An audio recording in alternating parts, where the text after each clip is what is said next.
করলে কি গায়ের জোরে মুসলমান হবেন? আল্লাহর খাতে নামাজের ধারে কাছে যাবেন না, আর লম্বা লম্বা কথা বলবেন।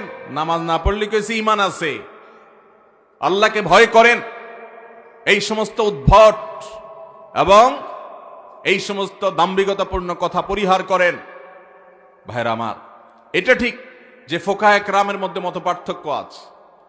অনেক ইমামগণ বলেছেন ইচ্ছাকৃত ঠান্ডা মাথায় যে মুসলমান নামাজ পড়ে না, বসে বসে খেলা দেখে, ঘন্টাকে ঘন্টা ওয়াক্ত চলে গেছে তবুও নামাজ পড়ে নাই, শুয়ে আছে, ফজরের নামাজ চলে গেছে, 7টা-8টায় ঘুম থেকে উঠছে, সে অলসতা করেছে, নামাজ পড়ে নাই ঠান্ডা মাথায়।